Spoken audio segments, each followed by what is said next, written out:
Datuk Seri. Saya akan terus ke soalan pertama saya. Saya nak bertanyakan tentang apakah yang dimaksudkan dengan kedaulatan undang-undang. Okey. Pertama sekali terima kasih kerana jemput saya sekali lagi. Awal sekali saya nak bagi tahu, saya tengok topik dia, kedaulatan undang-undang. Saya ada sedikit ketidaksenangan dengan istilah kedaulatan undang-undang. Walaupun saya tahu istilah kedaulatan undang-undang tu selalu ditafsir sebagai rule of law. Dan kalau kita lihat kepada rukun negara pun dia guna perkataan rule of law dan ditafsir sebagai kedaulatan undang-undang. Sebab apa? Sebab kalau kita lihat kepada apa yang dimaksudkan dengan rule of law dalam bahasa Inggeris tu, rule of law tu bermakna satu keadaan di mana undang-undang yang memerintah kerajaan, rakyat dan segala-gala. Undang-undang yang memerintah. Jadi saya lebih suka kalau perkataan rule of law itu, saya rasa tepat lagi kalau kita tafsir sebagai diperintah oleh undang-undang atau pemerintahan oleh undang-undang sebagai rule of law. Jadi dari segi istilah saya concern itu pandangan saya lah. Yang keduanya, kalau kita bincang tentang rule of law ataupun pemerintahan oleh undang-undang, seperti mana yang ditakrif oleh ayat itu sendiri, bermakna segala kehidupan itu, kerajaan, rakyat dan sebagainya, semuanya diperintah oleh undang-undang. Nanti bila kita bincang kemudian apa itu rule by law, saya rasa saudara Fudi akan faham kenapa saya pilih istilah pemerintahan oleh undang-undang. Sebab Datuk Seri membangkitkan tentang rule by law, jadi saya perlu bertanya apakah perbezaan antara rule of law ataupun kedaulatan undang-undang itu sendiri dan rule by law. Okey. Kalau kita lihat kepada undang-undang itu sendiri ya, mana-mana masyarakat pun akan akui bahawa perlunya peranan undang-undang dalam masyarakat. Dan kalau kita lihat sejarah perkembangan perundangan di dunia kan, kalau kita kembali balik kepada peradaban purba, sebagai contoh ancient Greece, Greek purba, China, Mesopotamia, India dan sebagainya, kita akan dapati bahawa perkembangan pemerintahan oleh undang-undang sudah bermula sejak dahulu lagi. Walaupun bagi mereka yang belajar undang-undang pada hari ini, mereka mengatakan bahawa rule of law itu adalah satu rule of law, satu konsep yang diketengahkan oleh Profesor A.V. Dicey. Tapi dia yang memasyhurkannya. Tapi awal-awal, kalau kita lihat kurun ketiga sebagai contoh di negeri China, ada satu mazhab di mana mereka mengatakan bahawa perlunya ada undang-undang di mana kerajaan juga tertakluk kepadanya. Dan kalau saya masih ingat lagi, Plato mengatakan bahawa kerajaan itu haruslah menjadi hamba dan undang-undang itu menjadi tuan. Dan beliau mengatakan bahawa dalam masyarakat di mana undang-undang itu tuan dan kerajaan itu hamba, adalah satu masyarakat yang dirahmati. Dalam bahasa dia lah. Dan kita beransur pindah, kita lihat pada kurun yang ketujuh. Kalau kita lihat pada sejak Islam datang ke dunia kan, kita lihat bahawa dalam Al-Quran itu pun sendiri ada lebih daripada 10 ayat yang bincang tentang undang-undang. Dan saya sebagai seorang Muslim melihat bahawa, atau kalau orang beritahu pada saya kan, orang beritahu saya tentang kedaulatan undang-undang atau pemerintahan oleh undang-undang, saya terima sebab dalam Quran itu sendiri ada banyak ayat-ayat yang Allah mengatakan bahawa saya nak berkongsi di sini, iaitu surah Al-Ma'idah kalau tak salah saya, surah Al-Ma'idah ayat 8 kalau tak salah saya, di mana dalam ayat tu Allah dengan jelas mengatakan bahawa kita harus menegakkan keadilan. Dan ada ayat Quran yang lain di mana Allah juga mengatakan bahawa yang pertamanya, jadilah saksi terhadap diri kamu sendiri, termasuk terhadap ibu bapa, termasuk juga terhadap siapa-siapa yang miskin dan kaya. Jadi kita lihat bahawa prinsip-prinsip yang kita faham moden hari ini sebagai rule of law itu sudah pun termaktub di dalam Al-Quran.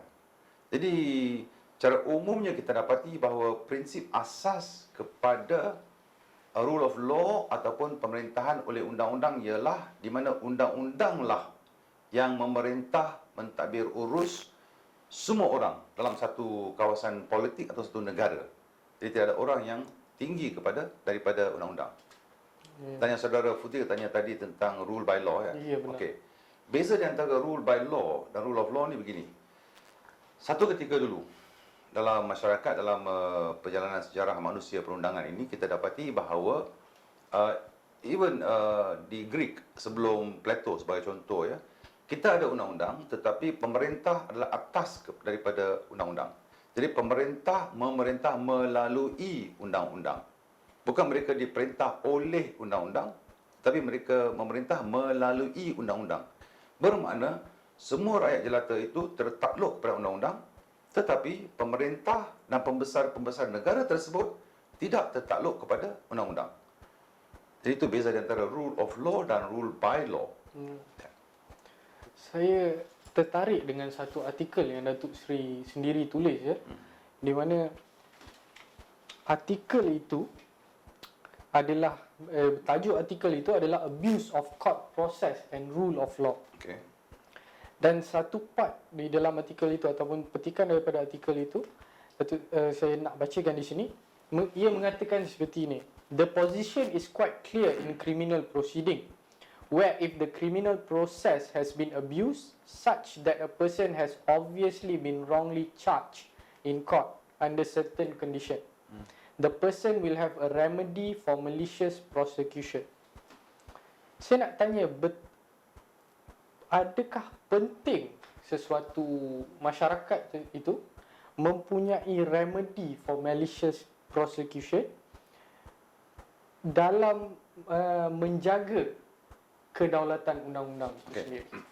Sebelum kita pergi untuk menjawab adakah remedy ataupun satu respons kepada malicious prosecution wujud, kita kena lihat adakah wujudkah malicious prosecution, apakah itu malicious prosecution. Okey. Kita dapati dalam satu masyarakat seperti di Malaysia, kita ada agensi-agensi penguatkuasa undang-undang. Kita ada kehakiman dan sebagainya.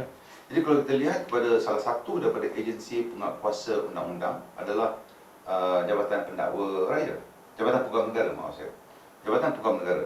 Jadi Jabatan Peguam Negara lah yang akan membuat keputusan sama ada untuk mendakwa seseorang ataupun tidak. Dan masyarakat harapkan bahawa sebarang pendakwaan yang dibawa oleh Peguam Negara adalah satu pendakwaan yang adil. Yang kita maksudkan yang adil ialah orang yang patut dibawa dan mereka dibawa ke muka pengadilan kerana mereka didapati salah dari segi prima facie-nya, ada bukti-bukti yang menunjukkan mereka telah melakukan satu kesalahan di sisi undang-undang. Jadi itu okey. Tapi ada ketika di mana kita jangkakan, kita mengatakan dalam teori undang-undang, ada ketika di mana mungkin Jabatan Peguam Negara itu terpengaruh dengan niat tidak betul, malicious, niat jahat. Jadi kalau seorang katakanlah Jabatan Pendakwa Negara itu mempunyai niat jahat untuk mengenakan seseorang melalui undang-undang, itu yang saya sebut tadi, pemerintahan melalui undang-undang, rule by law.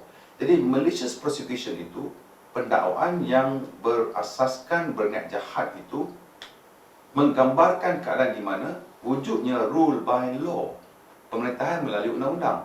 Jadi orang yang dibawa ke muka pengadilan itu hanya semata-mata kerana ia dikenakan, mungkin untuk tujuan politik dan sebagainya, mungkin juga ada personal dan sebagainya.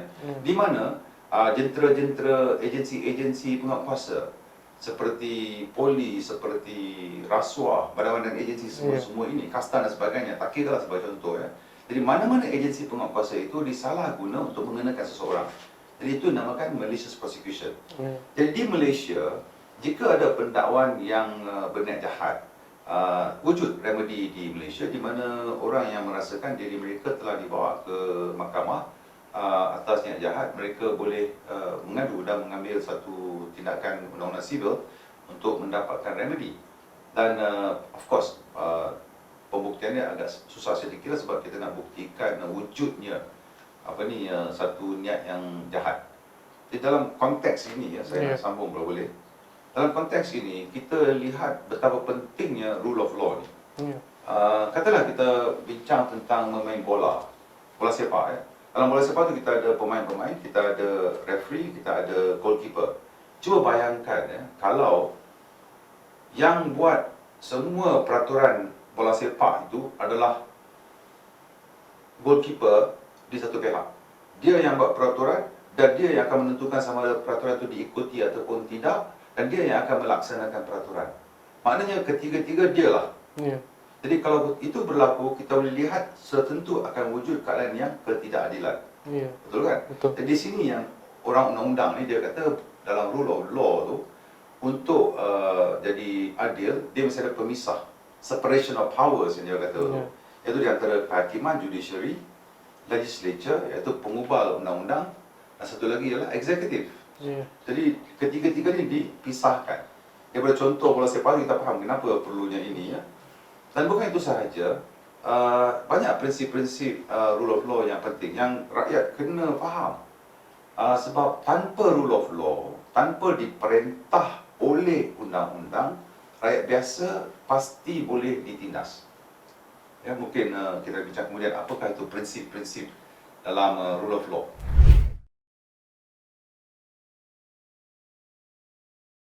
Datuk Seri juga telah memberi metod-metod dan cara-cara untuk kita apply.